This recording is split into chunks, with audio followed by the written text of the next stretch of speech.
मतलिङ्गम् अधखजं गोपीकोलुखलेदाम्ना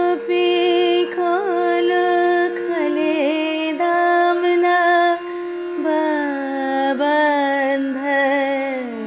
प्रकीर्तं यथा। কারণ্যবশত এই মনুষ্য শরীরধারী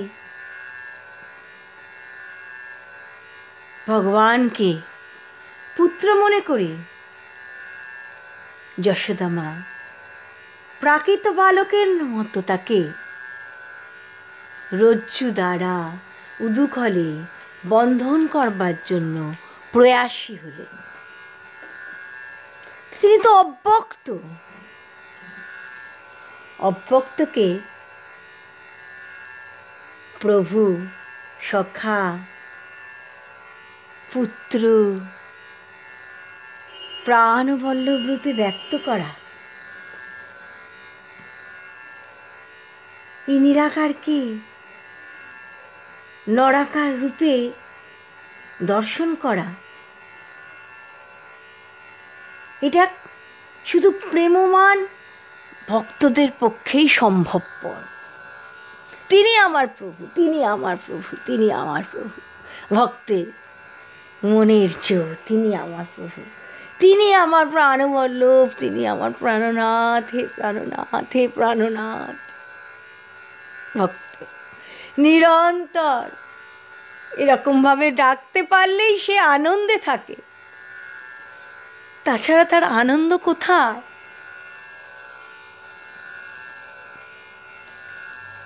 প্রাকৃত শক্তিতে কিন্তু এটা অসম্ভব। প্রাকৃত শক্তিতে যা অসম্ভব, ভগবানের এই অচিন্ত শক্তিতে সেটাই সম্ভবপর।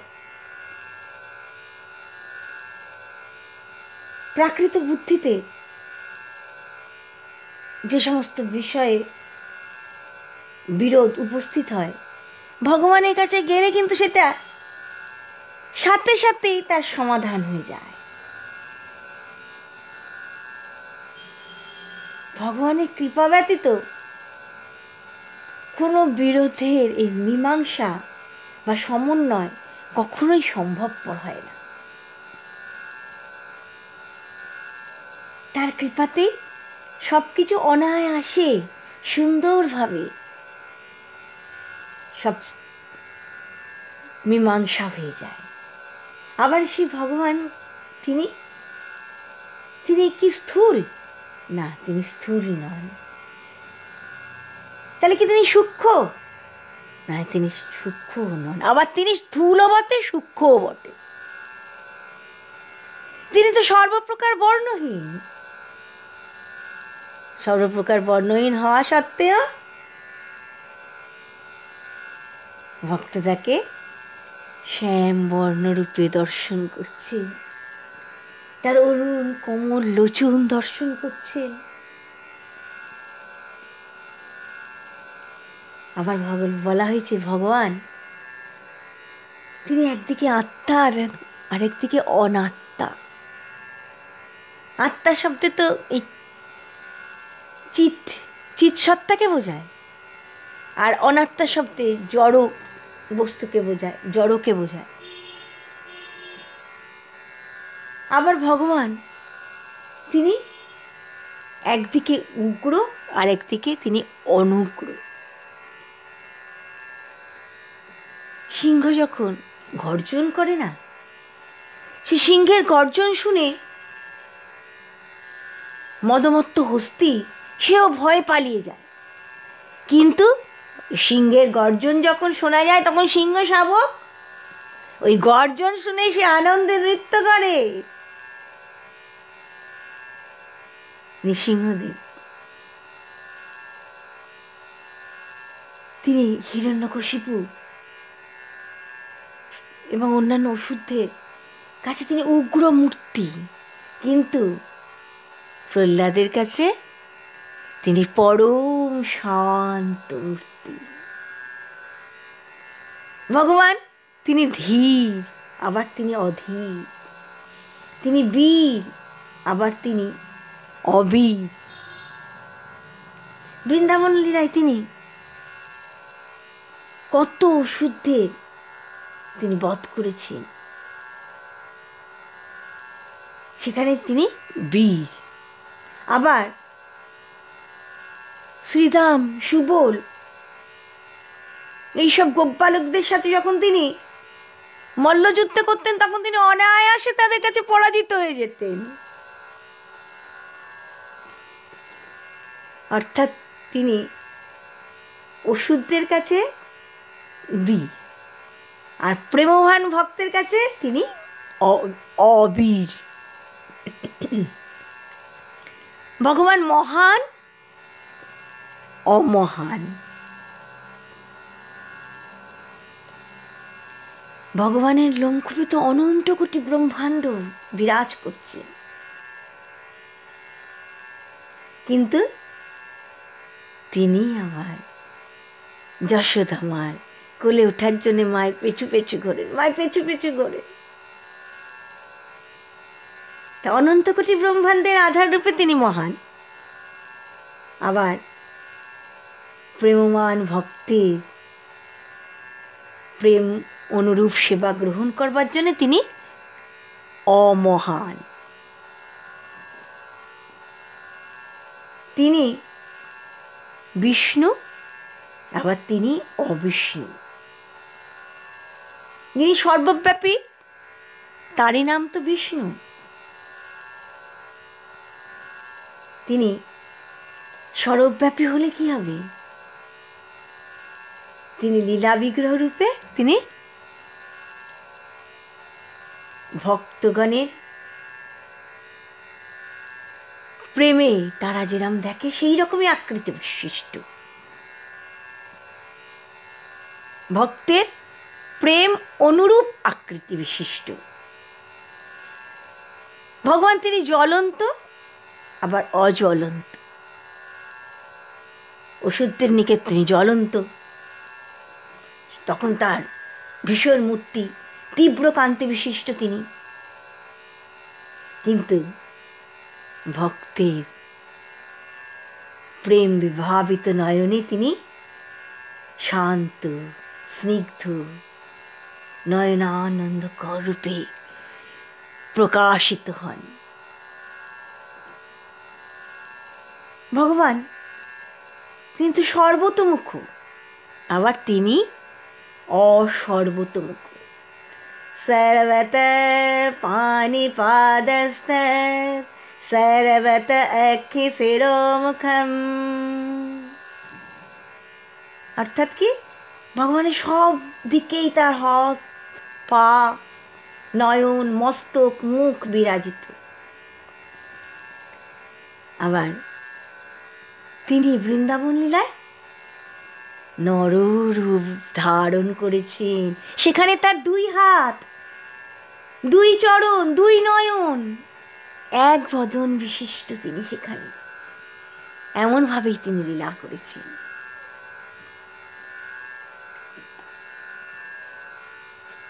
এই বিরুদ্ধ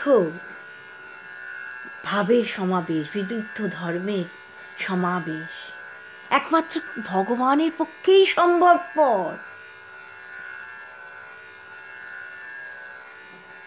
ভগবান তো শ্রীমদ্ ভগবদ গীতায় অর্জুনকে বললেন, অর্জুন, সর্বভূত আমাতে অবস্থিত, কিন্তু আমি সর্বভূতে অবস্থিত নই। আমি সকলের আধার, কিন্তু আমার আধার কেউ নেই।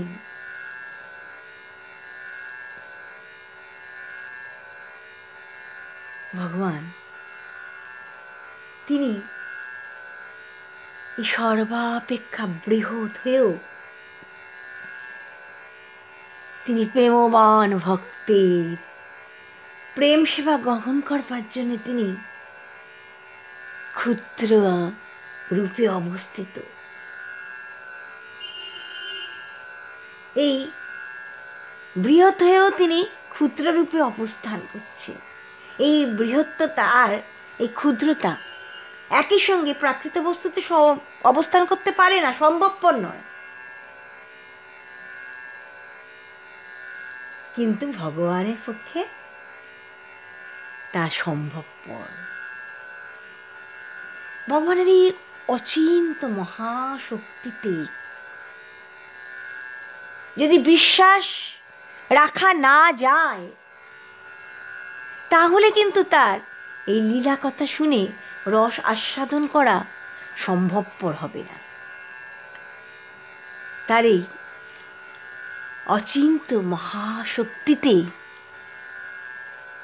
বিশ্বাস থাকলেই তবে এই লীলা কথা শুনে আনন্দ লাভ করা যাবে, আরো আরো আরো শোনার আগ্রহ হবে। শুনলে চোখ দুটি অশ্রুসিক্ত হয়ে যাবে, গলার স্বর গদগদ হয়ে যাবে। তার জন্যে বিশ্বাস চাই, বিশ্বাস। ভগবান যখন যশোদা মার কোলে তিনি হাই তুলছেন, মা তার মুখের মধ্যে, সন্তানের মুখের মধ্যে মা বিশ্ব দর্শন করছেন। আবার যখন ছোট্ট ছোট্ট বালকরা মাকে গিয়ে বলল, মা কৃষ্ণ মাটি খেয়েছে, মা মা কৃষ্ণ মাটি খেয়েছে মা, তখন মা তো তাড়াতাড়ি ছুটে এসে কৃষ্ণের হাত ধরেছেন, কত বৎসনা করছেন তাকে। পরিশেষে তো মা বলছেন, তুমি হাঁ করো হাঁ করো হাঁ করো, আমি দেখি তুমি কি খেয়েছো দেখি।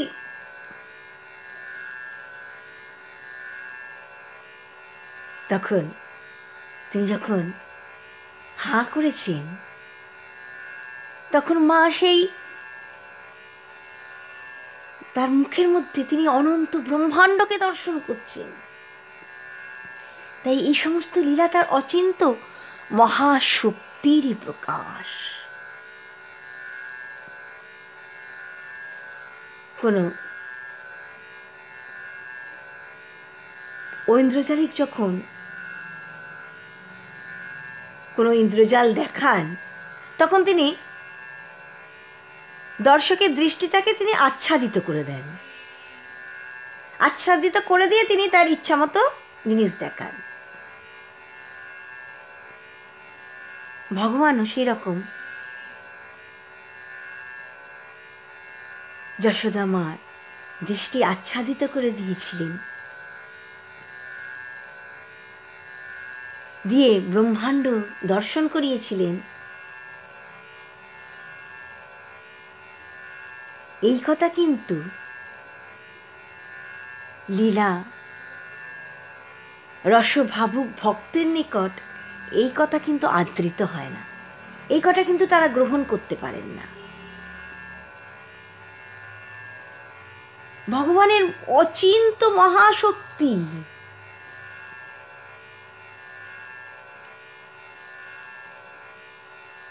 সেই অচিন্ত মহাশক্তির দ্বারাই তিনি মাকে এই রূপ দেখিয়েছিলেন। এখানে কোনো ইন্দ্রজাল তিনি করেননি। গীতায় ভগবান অর্জুনের কাছে তার কিঞ্চিৎ স্বরূপ প্রকাশ করেছিলেন। সেখানে তিনি বললেন কি, জন্ম কর্ম চ মে দিব্যমেবং যো বেত্তি তত্ততঃ त्यक्त्वा देहं पुनर्जन्म नैति मामेति सो अर्जुन। হে অর্জুন, যে ব্যক্তি আমার এই অপ্রাকৃত জন্মকর্মের তত্ত্ব জানে, দেহান্তে তাকে আর দেহ ধারণ করতে হয় না। ভগবান নিজে মুখেই তার এই অচিন্ত মহাশক্তির কথা বলেছেন।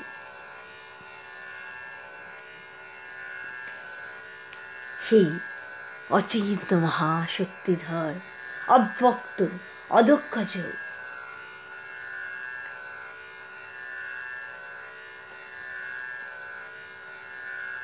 তাকে যশোদা মা নিজ গর্ভজাত সন্তান বলে, পুত্র বলে তিনি তাকে কখনো শাসন করেন, কখনো ভৎসনা করেন, কখনো তাকে রজ্জু দ্বারা বেঁধে রাখবার জন্য প্রয়াসী হন। তাই বলা হলো, वेद वेद सदा जगे बिरह मधव मधो अतीन्द्रिय महामाय महसाह महाबल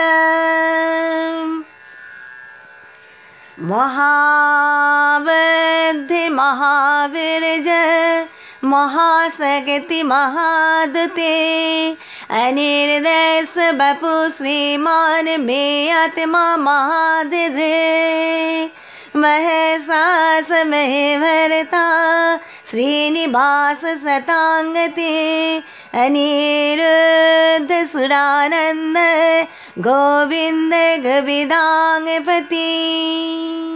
তিনি মহাপরাক্রমশালী, তিনি মহাসামর্থ্যবান। মহাবীর্য অর্থাৎ মহাপরাক্রমশালী, মহাশক্তি অর্থাৎ মহাসামর্থ্যবান, মহাদ্যুতি অর্থাৎ মহাকান্তিমান। তিনি অনির্দেশ্য বপু, যার স্বরূপ বর্ণনা করা যায় না। শ্রীমান, ঐশ্বর্যবান, অমে আত্মা, যাকে অনুমান করা যায় না। এমনভাবে তার রূপের বর্ণনা করা হয়েছে।